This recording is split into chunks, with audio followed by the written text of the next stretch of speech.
നമസ്കാരം, എല്ലാ കുട്ടികൾക്കും വിജയമോൾ സാറാണ്. നമ്മളിനി അടുത്ത സ്റ്റാർട്ട് ചെയ്യുന്ന ചാപ്റ്റർ എന്ന് പറഞ്ഞു കഴിഞ്ഞാൽ ഹ്യൂമൻ സുവോളജിയുടെ നമ്മുടെ ഫസ്റ്റ് ചാപ്റ്ററാണ് ഹ്യൂമൻ റീപ്രൊഡക്ഷൻ.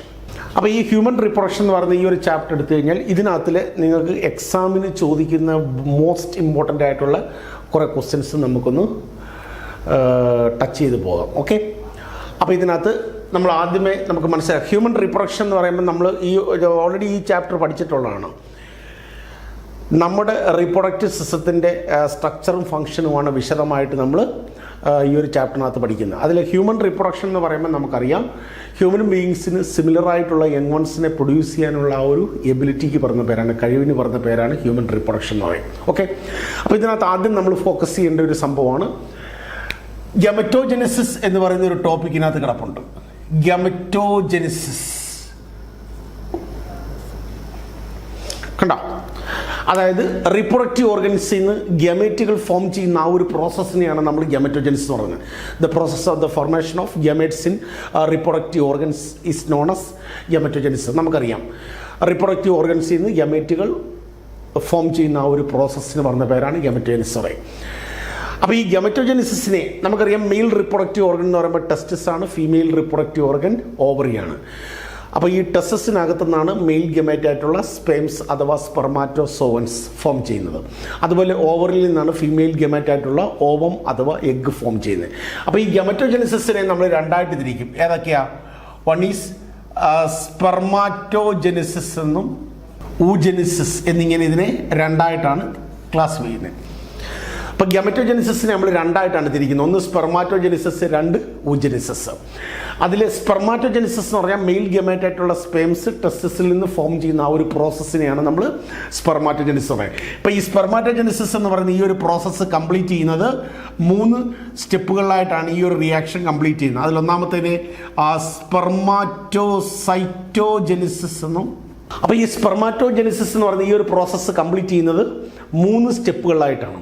ഒന്ന് സ്പെർമാറ്റോസൈറ്റോജെനിസിസ്, 2 മിയോസിസ്, 3 സ്പെർമിയോജെനിസിസ്. ഓക്കെ, അതിൽ സ്പെർമാറ്റോസൈറ്റോജെനിസിന് തന്നെ വീണ്ടും 2 സ്റ്റേജുകളുണ്ട്. ഏതൊക്കെ?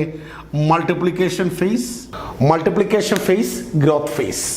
ഓക്കെ, അപ്പം ഇത് കംപ്ലീറ്റ്, അപ്പം ഇത് വളരെ ഇമ്പോർട്ടൻ്റ് ആയിട്ടുള്ളൊരു ടോപ്പിക്കാണ് സ്പെർമാറ്റോജെനിസിസ്.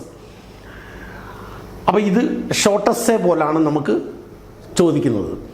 അപ്പോൾ ഇതൊരു കാരണവശാലും നോക്കാതിരിക്കരുത്. സ്പെർമാറ്റോജെനിസിസ് അതുപോലെ തന്നെ രണ്ടാമത്തെ ഊജെനിസിസും.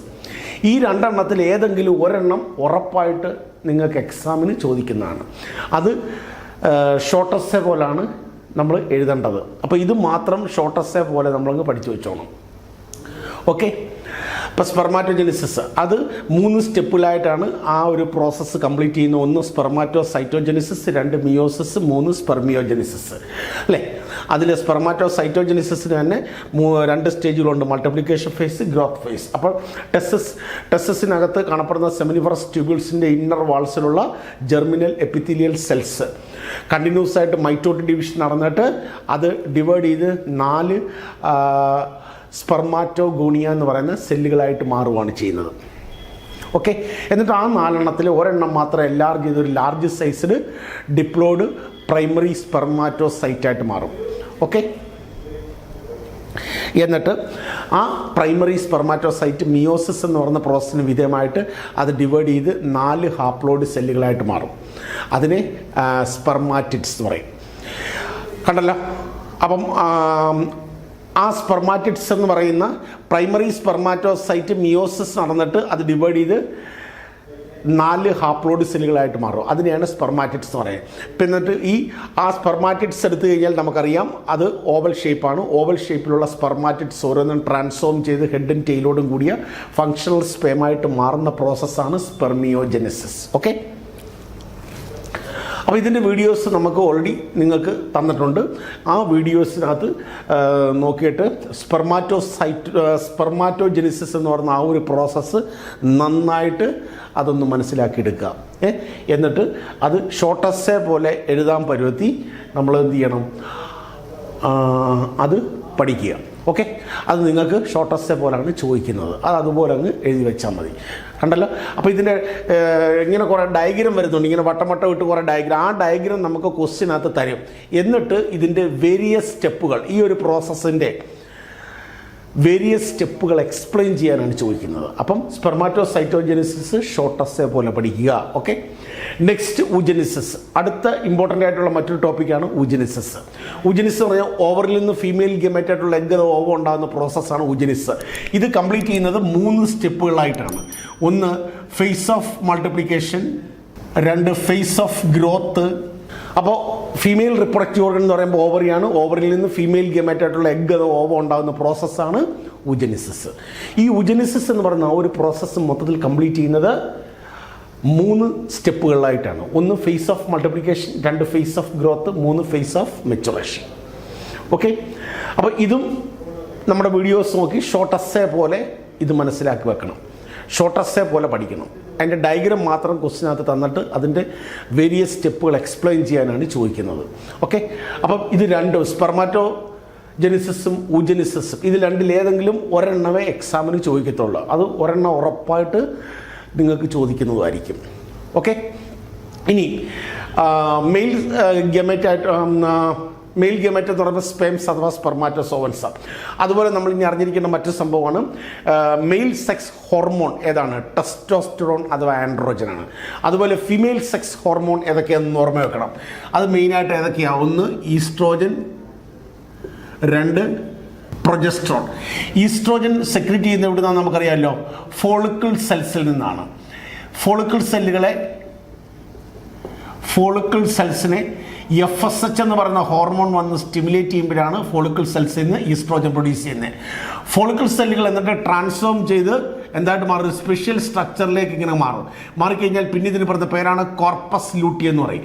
എന്നിട്ട് ഈ കോർപ്പസ് ലൂട്ടിയത്തെ LH വന്ന് സ്റ്റിമുലേറ്റ് ചെയ്യുമ്പോഴാണ് കോർപ്പസ് ലൂട്ടിയത്തിൽ നിന്ന് രണ്ടാമത്തെ ഫീമെയിൽ സെക്സ് ഹോർമോണായിട്ടുള്ള പ്രൊജസ്ട്രോൺ പ്രൊഡ്യൂസ് ചെയ്യുന്നത്. അത് രണ്ടും ഓർമ്മ വെച്ചോണം. അപ്പം ഫീമെയിൽ സെക്സ് ഹോർമോൺ 2 എണ്ണമാണ്, ഈസ്ട്രോജനും പ്രൊജസ്ട്രോണും. ഈസ്ട്രോജൻ ഈ സെക്രേറ്റഡ് ഫ്രം ഫോളിക്കിൾ സെൽസ് ആണ്. അത് ഓവത്തിനെ സറൗണ്ട് ചെയ്ത് വരുന്ന സെല്ലുകളാണ്. ഓക്കെ, ഫോളിക്കിൾ സെല്ലുകൾ ട്രാൻസ്ഫോം ചെയ്തൊരു സ്പെഷ്യൽ സ്ട്രക്ചറിലേക്ക് മാറും. അതിന് പറഞ്ഞ പേരാണ് കോർപ്പസ് ലൂട്ടിയം എന്ന് പറയും.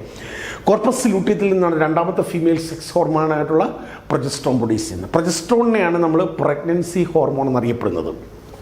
ഓക്കെ, ഇനി നമ്മൾ ഈ ചാപ്റ്ററിനകത്ത് അപ്പം ഊജനിസിസ്, സ്പെർമാറ്റോജെനിസിസ് ഇത് രണ്ടും ഷോർട്ട് എസ്സേ പോലെ നമ്മൾ പഠിക്കേണ്ടതാണ്. ഓക്കെ, ഇത് രണ്ടിലേതെങ്കിലും ഒരെണ്ണം ഉറപ്പായിട്ട് എക്സാമിന് ചോദിക്കുന്നത്. അടുത്തത് എംബ്രിയോ ഡെവലപ്മെൻ്റ് ആണ്. പിന്നെ ഫെർട്ടിലൈസേഷൻ എങ്ങനെയാണ് നടക്കുന്നത് നമുക്കറിയാം. ഫെർട്ടിലൈസേഷൻ നടന്നു കഴിഞ്ഞാൽ പിന്നെ ആ ഫീമെയിൽ ഗെമേറ്റിനെ നമ്മൾ പറഞ്ഞ പേരെന്താ? സൈഗോട്ട് എന്ന് പറയും. സൈഗോട്ട് ഡെവലപ്പ് ചെയ്ത് എംബ്രിയോ ആയിട്ട് മാറും. എംബ്രിയോ ഡെവലപ്പ് ചെയ്ത് ഒരു ഓർഗാനിസമായിട്ട് മാറുക ചെയ്യുന്നു. അടുത്ത് നമ്മൾ മനസ്സിലാക്കേണ്ട അടുത്ത ടോപ്പിക്കാണ് എംബ്രിയോ ഡെവലപ്മെൻറ്റ്. ഫെർട്ടിലൈസേഷൻ നടന്നു കഴിഞ്ഞാൽ പിന്നെ ആ ഫീമെയിൽ ഗെമേറ്റ് നമ്മൾ പറഞ്ഞ പേരെന്താ? ഫീമെയിൽ ഗെമേറ്റ് എന്ന് പറയുമ്പം ഓവം അഥവാ എഗ്ഗാണ്. ഫെർട്ടിലൈസേഷൻ നടന്നു കഴിഞ്ഞാൽ പിന്നെ അതിന് പറഞ്ഞ പേരെന്താ? സൈഗോട്ട് എന്ന് പറയും. സൈഗോട്ട് പിന്നെ എന്തായിട്ട് മാറും? ആദ്യം 2 സെൽഡ് ബ്ലാസ്റ്റോമിയർ, പിന്നെ 4 സെൽഡ് ബ്ലാസ്റ്റോമിയർ, പിന്നെ 8 സെൽഡ് ബ്ലാസ്റ്റോമിയർ, പിന്നെ 16 സെൽഡ് ബ്ലാസ്റ്റോമിയർ എന്ന് പറഞ്ഞ പേരെന്താ? മോറില്ല എന്ന് പറയും. മോറില്ല പിന്നെ ബ്ലാസ്റ്റുലയായിട്ട് മാറും. ബ്ലാസ്റ്റുല ഗ്യാസ്റ്റുലയായിട്ട് മാറും. ഗ്യാസ്റ്റുല എടുത്തു കഴിഞ്ഞാൽ അതിൽ 3 ലെയറുകൾ അതിനകത്ത് ഡെവലപ്പ് ചെയ്യുന്നുണ്ട്. Outer ectoderm, middle mesoderm, inner endoderm. എന്നിട്ട് ആ ഓരോ ലെയറിൽ നിന്ന് ഓർഗൻ സിസ്റ്റങ്ങൾ ഡെവലപ്പ് ചെയ്യും. എന്നിട്ട് ആ ഡെവലപ്പ് ചെയ്യുന്ന ഓർഗൻ സിസ്റ്റങ്ങളെല്ലാം കൂടെ കൂടിച്ചേർന്ന് ഗ്യാസ്ട്രോയുടെ അവസാനം ഒരു കംപ്ലീറ്റ് ഓർഗാനിസമായിട്ട് മാറുക ചെയ്യുന്നത്. ഇത് എംബ്രിയോ ഡെവലപ്മെൻറ്റിൻ്റെ ഒരു ഫ്ലോ ചാർട്ടാണ്. ഈ ഫ്ലോ ചാർട്ട് നമ്മളൊന്ന് ജസ്റ്റ് ഒന്ന് നോക്കിക്കണം. ഫെർട്ടിലൈസേഷൻ നടക്കുന്നതിന് മുമ്പ് ഫീമെയിൽ ഗെമേറ്റ് എഗ് ആവും. ഫെർട്ടിലൈസേഷൻ നടന്നു കഴിഞ്ഞാൽ പിന്നെ സൈഗോട്ട് ഇനി എന്താ സംഭവിക്കുന്നത്? അത് ആദ്യം 2 സെൽഡ് ബ്ലാസ്റ്റോമിയർ ആയിട്ട് മാറും. പിന്നെ 4 സെൽഡ്, 8 സെൽഡ്, 16 സെൽഡ്, പിന്നെ ബ്ലാസ്റ്റുല ഗ്യാസ്ട്ര അവസാനം ഓർഗാനിസമായിട്ട് മാറും. ഓക്കെ, അപ്പോൾ ഈ എംബ്രിയോ ഗ്യാസ്റ്റുല സ്റ്റേജിൽ എത്തിക്കഴിഞ്ഞാൽ ഫെർട്ടിലൈസേഷൻ നടന്ന ഓവം ഗ്യാസ്റ്റുല സ്റ്റേജിൽ എത്തിക്കഴിഞ്ഞാൽ പിന്നെ അതിനെ നമ്മൾ എംബ്രിയോ എന്നാണ് വിളിക്കുന്നത്. ഓക്കെ, അപ്പോൾ ഈ എംബ്രിയോ ഡെവലപ്പ് ചെയ്യുന്നത്, ഈ എംബ്രിയോ ഡെവലപ്മെൻറ്റ് നമ്മൾ എടുത്തു കഴിഞ്ഞാൽ എംബ്രിയോ ഡെവലപ്പ് ചെയ്യുന്നത് 4 സ്റ്റേജുകളിലായിട്ടാണ്. അതിലൊന്നാമത്തേനെ cleavage, blastula, gastrula, organogeny. The basic development plan of embryo development is cleavage, blastula, gastrula, organogeny. അപ്പം എംബ്രിയോ ഡെവലപ്പ് ചെയ്യുന്നത് 4 ഫേസുകളിലായിട്ടാണ്, അല്ലെങ്കിൽ 4 സ്റ്റേജുകളിലായിട്ടാണ്.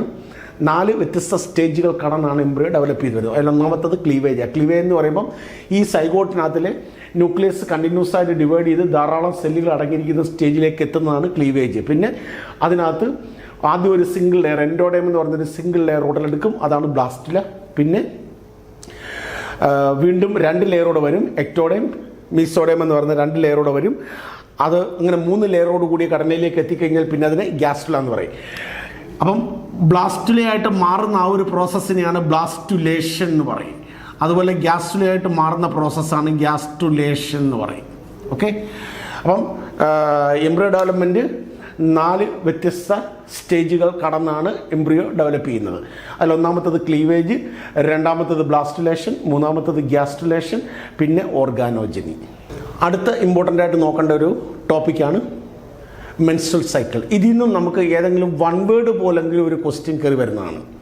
ഓക്കെ, അപ്പോൾ സ്പെർമാറ്റോജനിസിസ്, ഊജനിസിസ്, എംബ്രിയോ ഡെവലപ്മെൻറ്റ് അത്രയും നോക്കുന്നത് കൂടാതെ പിന്നെ അടുത്ത ഇമ്പോർട്ടൻ്റ് ആയിട്ട് നോക്കേണ്ട മറ്റൊരു ടോപ്പിക്കാണ് ഈ മെൻസ്ട്രൽ സൈക്കിൾ.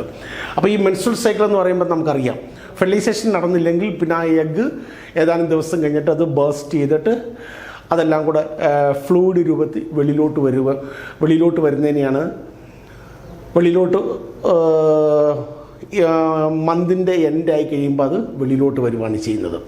അതിങ്ങനെ ഓരോ മാസവും ഈ ഒരു പ്രോസസ്സിങ്ങിനെ സൈക്ലിക് മാനറിൽ ഈ പ്രോസസ്സിങ്ങിനെ കണ്ടിന്യൂസ് ആയിട്ട് നടന്നുകൊണ്ടേയിരിക്കും. ആ കണ്ടിന്യൂസ് ആയിട്ട് നടക്കുന്ന സൈക്ലിക് മാനറിലുള്ള ആ ഒരു പ്രോസസ്സിനെയാണ് നമ്മൾ മെൻസ്ട്രുവൽ സൈക്കിൾ എന്നറിയപ്പെടുന്നത്. അപ്പോൾ ഒരു മെൻസ്ട്രുവൽ സൈക്കിൾ ഇതിന് വേറെ ഒരുപാട് പേരുകളിൽ അറിയപ്പെടുന്നുണ്ട്. Human ovarian cycle, human sexual cycle, human reproductive cycle, അങ്ങനെ ഒരുപാട് പേരുകളുണ്ട്. ഓക്കെ, അപ്പോൾ ഒരു മെൻസ്ട്രുവൽ സൈക്കിൾ കംപ്ലീറ്റ് ചെയ്യുന്നത് 4 സ്റ്റെപ്പുകളിലായിട്ടാണ്. അതിൽ ഒന്നാമത്തെയാണ് ഒരു മെൻസ്ട്രൽ സൈക്കിൾ കംപ്ലീറ്റ് ചെയ്യുന്നത് 4 സ്റ്റേജുകളിലായിട്ടാണ്. അതിലൊന്നാമത്തത് മെൻസ്ട്രൽ ഫേസ്, രണ്ടാമത്തത് ഫോളിക്കുലാർ ഫേസ്, മൂന്നാമത്തത് ഓവുലേറ്ററി ഫേസ്, നാലാമത്തത് ലൂട്ടിയൽ ഫേസ്. ഓക്കെ, അപ്പോൾ ഈ 4 സ്റ്റേജുകൾ നമ്മൾ ജസ്റ്റ് ഒന്ന് മനസ്സിലാക്കി വെച്ചോണം. അതിൽ നമ്മൾ അറിഞ്ഞിരിക്കേണ്ട സംഭവം എന്ന് പറഞ്ഞാൽ ഈ FSHഉം LH എന്ന് പറയുന്ന ഈ 2 ഹോർമോൺ പ്രൊഡ്യൂസ് ചെയ്യുന്ന ഏത് സ്റ്റേജിലാണ്? ഫോളിക്കുലാർ സ്റ്റേജിലാണ്. കണ്ടോ? എന്നിട്ട് ഈ FSH വന്നിട്ട് ഓവത്തിനെ സറൗണ്ട് ചെയ്ത് വരുന്ന സെല്ലുകൾക്ക് പറഞ്ഞ പേരാണ് ഫോളിക്കിൾ സെൽസ് എന്ന് പറയും. ഈ ഫോളിക്കിൾ സെല്ലുകളെ FSH വന്നിട്ട് സ്റ്റിമുലേറ്റ് ചെയ്യുമ്പോൾ ഈ ഫോളിക്കിൾ സെല്ലുകളിൽ നിന്നാണ് എന്ത് പ്രൊഡ്യൂസ് ചെയ്യുന്നത്? ഈസ്ട്രോജൻ പ്രൊഡ്യൂസ് ചെയ്യുന്നത്. അപ്പോൾ ഈസ്ട്രോജൻ്റെ പ്രൊഡക്ഷൻ കൂടുന്നത് ഈ ഫോളിക്കുലാർ ഫേസിലാണ്. അപ്പോൾ FSH LH പ്രൊഡ്യൂസ് ചെയ്യുകയും FSH വന്നിട്ട് ഫോളിക്കിൾ സെല്ലുകളെ സ്റ്റിമുലേറ്റ് ചെയ്ത് ഈസ്ട്രോജൻ്റെ പ്രൊഡക്ഷൻ ഇൻക്രീസ് ചെയ്യുന്നത് ഏത് സ്റ്റേജിലാണ്? ഫോളിക്കുലാർ ഫേസിലാണ്. ഓക്കെ, പിന്നെ ഫോളിക്കിൾ സെൽസിനകത്ത് ഇതുകൊണ്ട് ഓവം മെച്ചറായി കഴിയുമ്പോൾ ഈ ഫോളിക്കിൾ സെല്ലുകൾ റപ്ചർ ചെയ്യും. അപ്പം അതിനകത്തുനിന്ന് എഗ്ഗ് പുറത്തോട്ട് തള്ളും. അത് നേരെ ഓവറിൽ നിന്ന് പിന്നെ അത് ഓവിഡക്റ്റിലോട്ടാണ് പോരുന്നത്. ഓവിഡക്റ്റിലോട്ടാണ് റിലീസ് ചെയ്യുന്നത്. ഓവറിൽ നിന്ന് എഗ്ഗ് ഓവിഡക്റ്റിലോട്ട് റിലീസ് ചെയ്യുന്ന ആ ഒരു സ്റ്റേജാണ് ഓവുലേറ്ററി ഫേസ്. ഓക്കെ, പിന്നെ അത് കഴിഞ്ഞാൽ പിന്നെ വരുന്നത് ലൂട്ടിയൽ ഫേസ്. ലൂട്ടിയൽ ഫേസിലാണ് ഈ ഫോളിക്കിൾ സെല്ലുകൾ ട്രാൻസ്ഫോം ചെയ്ത് കോർപ്പസ് ഒരു സ്പെഷ്യൽ സ്ട്രക്ചറിലേക്ക് ഇങ്ങനെ എത്തും. അതിനെയാണ് കോർപ്പസ് ലൂട്ടി എന്ന് പറയുന്നത്. എന്നിട്ട് അപ്പം ഫോളിക്കിൾ സെല്ലുകൾ ട്രാൻസ്ഫോം ചെയ്ത് കോർപ്പസ് ലൂട്ടിയായിട്ട് മാറാൻ സഹായിക്കുന്ന LH ആണ്. എന്നിട്ട് ഈ കോർപ്പസ് ലൂട്ടിയത്തെ LH സ്റ്റിമുലേറ്റ് ചെയ്യുമ്പോഴാണ് കോർപ്പസ് ലൂട്ടിയത്തിൽ നിന്ന് രണ്ടാമത്തെ ഫീമെയിൽ സെക്സ് ഹോർമോണായിട്ടുള്ള പ്രൊജസ്റ്ററോൺ, കോർപ്പസ് ലൂട്ടിയത്തിൽ നിന്നാണ് പ്രൊജസ്റ്ററോൺ പ്രൊഡ്യൂസ് ചെയ്യുന്നത്. അപ്പം ഫോളിക്കിൾ സെല്ലുകൾ ട്രാൻസ്ഫോം ചെയ്ത് കോർപ്പസ് ലൂട്ടിയായിട്ട് മാറുന്നതും കോർപ്പസ് ലൂട്ടിയത്തെ LH സ്റ്റിമുലേറ്റ് ചെയ്ത് പ്രൊജസ്ട്രോണിൻ്റെ പ്രൊഡക്ഷൻ നടക്കുന്നതെല്ലാം ഏത് സ്റ്റേജിലാണ്? ലൂട്ടിയൽ ഫേസിലാണ്. ആ സമയത്ത് ഈസ്ട്രോജൻ്റെ പ്രൊഡക്ഷൻ വളരെയധികം കുറവായിരിക്കും. അപ്പോൾ പ്രൊജസ്ട്രോണിൻ്റെ പ്രൊഡക്ഷൻ കൂടുതലുള്ള സ്റ്റേജാണ് ഏത്? Luteal face. ഓക്കെ, അപ്പോൾ ഈ ഇത്രയും കാര്യങ്ങളൊന്ന് മനസ്സിലാക്കി എടുത്തു കഴിഞ്ഞാൽ ഇതിൽ നിന്ന് 1 വേർഡ് ആയിട്ട് ഏതെങ്കിലും ഒരു ക്വസ്റ്റ്യൻ ചോദിച്ചു കഴിഞ്ഞാൽ നിങ്ങൾക്ക് തെറ്റാതെ ആൻസർ എഴുതാൻ പറ്റും. ഓക്കെ, അപ്പോൾ ഈ മെൻസ്ട്രുവൽ സൈക്കിളിൻ്റെ ഇത് 4 സ്റ്റേജുകളിലായിട്ടാണ് ഈ റിയാക്ഷൻ കംപ്ലീറ്റ് ചെയ്യുന്നത്. ആ 4 സ്റ്റെപ്പുകൾ നമ്മുടെ വീഡിയോസിനകത്ത് ഡീറ്റെയിൽ ആയിട്ട് അതെങ്ങനെയാണ് സംഭവം നടക്കുന്നുള്ളത് ഡീറ്റെയിൽ ആയിട്ട് നമ്മുടെ വീഡിയോസിനകത്ത് കിടപ്പുണ്ട്. അതൊന്ന് ജസ്റ്റ് ഒന്ന് നോക്കി മനസ്സിലാക്കിയതിന് ശേഷം ഇതും എന്ത് ചെയ്യണം, അതിനെ ബേസ് ചെയ്ത് ഏത് ക്വസ്റ്റ്യൻ ചോദിച്ചു കഴിഞ്ഞാൽ ആൻസർ ചെയ്യത്തക്ക രീതിയിൽ നമ്മൾ കാര്യങ്ങളൊന്ന് ജസ്റ്റ് ഒന്ന് മനസ്സിലാക്കി വെക്കുക. ഓക്കെ, അപ്പം മെൻസ്ട്രുവൽ സൈക്കിൾ വളരെയധികം ഇമ്പോർട്ടൻ്റ് ആണ്. ഇനി ഇത് കഴിഞ്ഞാൽ പിന്നെ ഈ ചാപ്റ്ററിൽ നിന്ന് നമുക്ക് പിന്നെ നോക്കേണ്ടതായിട്ടുള്ള പ്രധാനപ്പെട്ട ഒരു ടോപ്പിക്കാണ് പ്ലാസൻറ്റ. ഓക്കെ, പ്ലാസൻറ്റ എന്ന് പറയുമ്പോൾ നമുക്കറിയാം യൂട്രസിൻ്റെയും ഫെർട്ടിലൈസേഷൻ നടന്ന എഗ്ഗ് യൂട്രസിൽ കിടന്ന് ഡെവലപ്പ് ചെയ്യാൻ തുടങ്ങിക്കഴിഞ്ഞാൽ ആ ഡെവലപ്പ് ചെയ്യുന്ന എംബ്രിയോയ്ക്ക് പറഞ്ഞ പേരെന്താ, ഫീറ്റസ് എന്നാണ് പറയുന്നത്. അപ്പോൾ ഈ ഫീറ്റസിൻ്റെയും യൂട്രസിൻ്റെ ഇന്നർ വാൾസിൻ്റെ ഇടയ്ക്ക് ടെമ്പററി ആയിട്ടൊരു സ്പെഷ്യലൈസ്ഡ് ടിഷ്യൂ ഡെവലപ്പ് ചെയ്ത് വരും. അതിനെയാണ് നമ്മൾ പ്ലാസൻറ്റ എന്നറിയപ്പെടുന്നത്. Okay, is the temporary association between maternal tissue and foetal tissue ആണ്. ഇത് പ്രഗ്നൻസി പീരീഡിലാണ് പ്ലാസൻറ്റ ഡെവലപ്പ് ചെയ്യുന്നത്. അല്ലെങ്കിൽ ഫെർട്ടിലൈസേഷൻ നടന്ന എഗ്ഗ് യൂട്രസിൽ വന്ന് ഫിക്സ് ചെയ്തിട്ട് യൂട്രൻ്റെ വാളുമായിട്ട് അറ്റാച്ച് ചെയ്യുന്ന ആ സമയത്താണ് ഈ ടെമ്പററി ആയിട്ട് പ്ലാസൻറ്റ എന്ന് പറയുന്ന ആ ഒരു സ്പെഷ്യലൈസ്ഡ് ടിഷ്യൂ ഡെവലപ്പ് ചെയ്ത് വരുന്നത്. ഓക്കെ, അപ്പോൾ നമ്മൾ അറിഞ്ഞിരിക്കേണ്ട മറ്റൊരു സംഭവം, ഈ പ്ലാസൻറ്റയിൽ ഇതിൻ്റെ ഫങ്ഷൻസൊക്കെ നമുക്കറിയാം. ഇതിൻ്റെ പ്രധാനപ്പെട്ട ഫങ്ഷൻസ് എന്തൊക്കെയാണെന്നുള്ള കാര്യം നമുക്കറിയാം.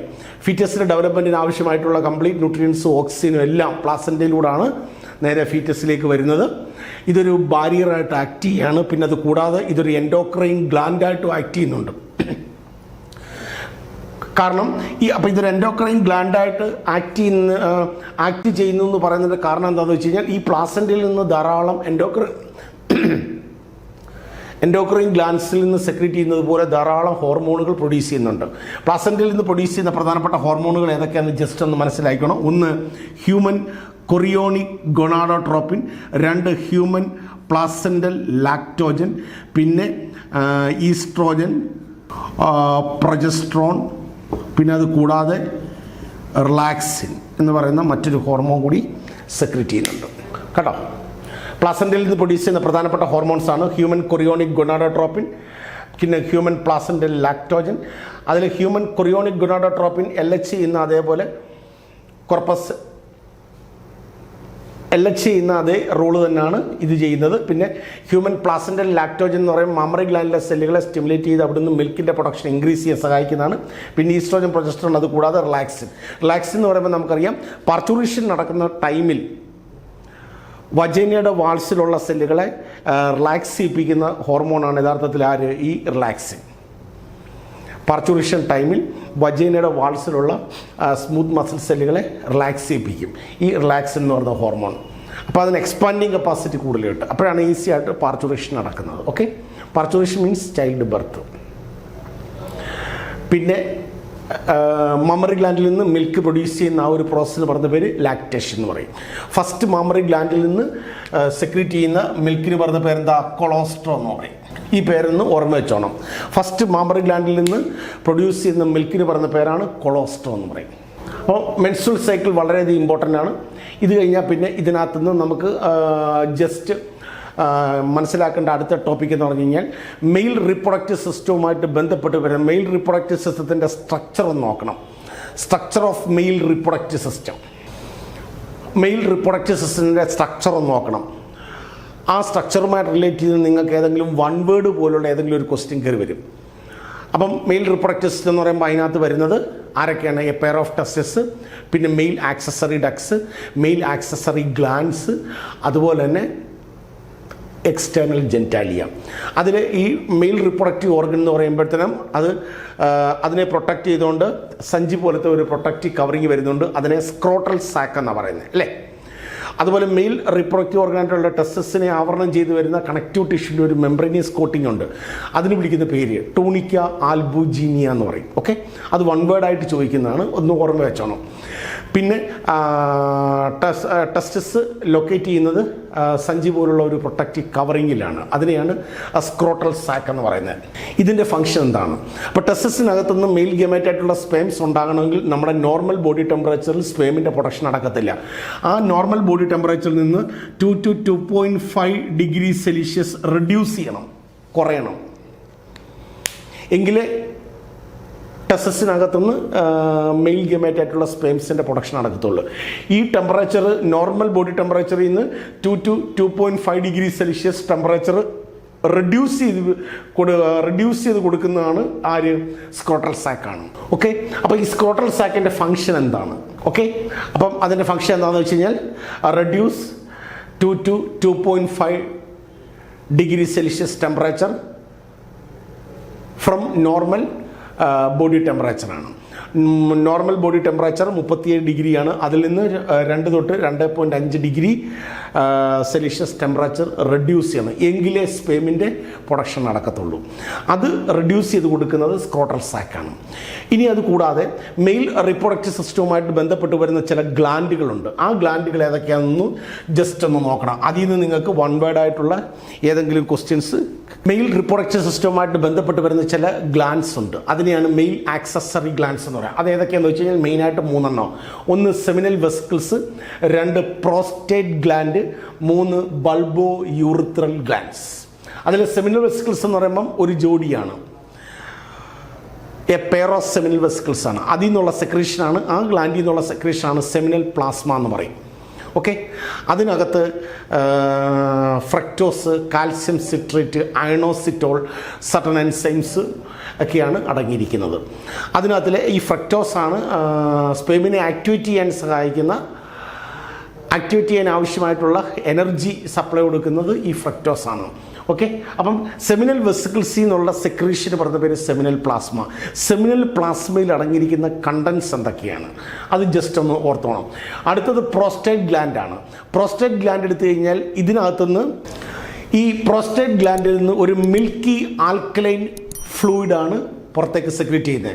അത് സ്പേമിനെ ആക്ടിവേറ്റ് ചെയ്യാൻ സഹായിക്കുന്ന ധാരാളം കമ്പോണൻസ് അടങ്ങിയിരിക്കുന്ന ഒരു മിൽക്കി ആൽക്കലൈൻ ഫ്ലൂയിഡാണ് ഈ പ്രോസ്റ്റേറ്റ് ഗ്ലാൻഡിൽ നിന്ന് സെക്രീറ്റ് ചെയ്യുന്നത്. അതിനെയാണ് പ്രോസ്റ്റാറ്റിക് ഫ്ലൂയിഡ് എന്ന് പറയും. ഓക്കെ, പിന്നെ 3 ബൾബോ യൂറിത്രൽ ഗ്ലാൻഡ്സ്. ഇതിനകത്തുനിന്ന് കളർലെസ് ആയിട്ടുള്ള സ്റ്റിക്കി നേച്ചറോട് കൂടിയ മ്യൂക്കസ് എന്ന് പറയുന്ന ഒരു സെക്രീഷനാണ്, ദ്രാവകമാണ് സെക്രീറ്റ് ചെയ്യുന്നത്. അതും സ്പേമിനെ വളരെയധികം ആക്ടിവേറ്റ് ചെയ്യാൻ സഹായിക്കുന്ന ആരാണ്, സെക്രീഷനാണ്. ഓക്കെ, അത് മ്യൂക്കസ് എന്ന് പറയുന്നത് ബൾബോ യൂറിത്രൽ ഗ്ലാൻഡ്സ്. അപ്പോൾ ഈ 3 ഗ്ലാൻഡിൽ നിന്നുള്ള സെക്രീഷനും ടെസ്റ്റസിൽ നിന്നുണ്ടാകുന്ന സ്പേംസും എല്ലാം കൂടെ ഒന്നിച്ച് കൂടിച്ചേർന്ന് ഒരു സൊല്യൂഷൻ പോലാണ് വെളിയിലോട്ട് വരുന്നത്. അതിനെയാണ് സെമൻ എന്നറിയപ്പെടുന്നത്. ഓക്കെ, അപ്പം ഈ മെയിൽ ആക്സസറി ഗ്ലാൻഡ്സ് ഒന്ന് ഓർമ്മ വെച്ചോണം. അതിൽ നിന്ന് നമുക്ക് വൺ വേർഡ് പോലുള്ള ഏതെങ്കിലും ക്വസ്റ്റ്യൻസ് പ്രതീക്ഷിക്കാം. ഓക്കെ, ഫീമെയിൽ റിപ്രൊഡക്റ്റീവ് സിസ്റ്റം അത്ര ഇമ്പോർട്ടൻ്റ് അല്ല, അതിൽ നിന്ന് അങ്ങനെ കൂടുതൽ ക്വസ്റ്റ്യൻസ് കയറി വരുന്നതല്ല. പക്ഷേ മെയിൽ റിപ്രൊഡക്റ്റീവ് സിസ്റ്റത്തിൻ്റെ സ്ട്രക്ചർ ജസ്റ്റ് ഒന്ന് മനസ്സിലാക്കി വെക്കുക. അതിൽ നിന്ന് നമുക്ക് ഏതെങ്കിലും വൺ വേർഡ് പോലുള്ള ക്വസ്റ്റ്യൻസ് ഉറപ്പായിട്ട് നമുക്ക് കിട്ടുന്നതാണ്. ഓക്കെ, അപ്പോൾ ഇത്രയും കാര്യങ്ങളാണ് ഈ ചാപ്റ്ററിനകത്തുനിന്ന് നമ്മൾ ഇമ്പോർട്ടൻ്റ് ആയിട്ട് നോക്കേണ്ട ടോപ്പിക്സ് എന്ന് പറയുമ്പം. ഒന്നുകൂടെ നമുക്ക് നോക്കാം ഏതൊക്കെയാണ്. ഒന്ന്, ഫസ്റ്റ് വൺ സ്പെർമാറ്റോജെനിസിസ്, പിന്നെ oogenesis, പിന്നെ അത് കഴിഞ്ഞാൽ പിന്നെ എംബ്രിയോ ഡെവലപ്മെൻറ്റ്, പിന്നെ എംബ്രിയോ ഡെവലപ്മെൻറ്റിൻ്റെ ആ ഫ്ലോ ചാർട്ട്, പിന്നെ structure of male reproductive system, പിന്നെ മെൻസ്ട്രുവൽ സൈക്കിൾ. ഓക്കെ, അപ്പോൾ ഇപ്പം മെയിൽ റിപ്രൊഡക്റ്റീവ് സിസ്റ്റത്തിൻ്റെ സ്ട്രക്ചർ, ഇത്രയും കാര്യങ്ങളാണ് ഇമ്പോർട്ടൻ്റ് ആയിട്ട് നമ്മൾ ഈ ചാപ്റ്ററിൽ നിന്ന് ഫോക്കസ് ചെയ്യേണ്ടതായിട്ടുള്ള അല്ലെങ്കിൽ നോക്കേണ്ടതായിട്ടുള്ള ഏറ്റവും പ്രധാനപ്പെട്ട ടോപ്പിക്സ്. അതിൽ സ്പെർമാറ്റോജെനിസിസ്, oogenesis, മെൻസ്ട്രുവൽ സൈക്കിൾ, ഇത് മൂന്നും ഷോർട്ടസ്റ്റ് പോലെ പഠിച്ചോണം. ഇതിനകത്ത് സ്പെർമാറ്റോജെനിസിസ്, oogenesis ഏതെങ്കിലും ഒരെണ്ണം ഉറപ്പായിട്ട് വരുന്നതാണ്. മെൻസ്ട്രുവൽ സൈക്കിളിൽ നിന്ന് കൂടുതലും വൺ വേർഡ് പോലുള്ള ക്വസ്റ്റ്യനാണ് പ്രതീക്ഷിക്കാവുന്നത്. ചിലപ്പം അത് അതിനകത്തിലെ ആ 4 സ്റ്റേജുകൾ ഓരോ സെൻറ്റൻസായിട്ട് 1-2 സെൻറ്റൻസ് വെച്ച് ഷോർട്ടസ്റ്റ് പോലെ എഴുതാൻ തയ്യാറാക്കിയൊന്ന് മനസ്സിലാക്കണം. ഓക്കെ, അപ്പോൾ ഇത്രയും കാര്യങ്ങളാണ് ഈ ഒരു ചാപ്റ്ററിൽ നിന്ന് നമ്മൾ മനസ്സിലാക്കിയെടുക്കേണ്ടതായിട്ടുള്ളത്. ഓക്കെ.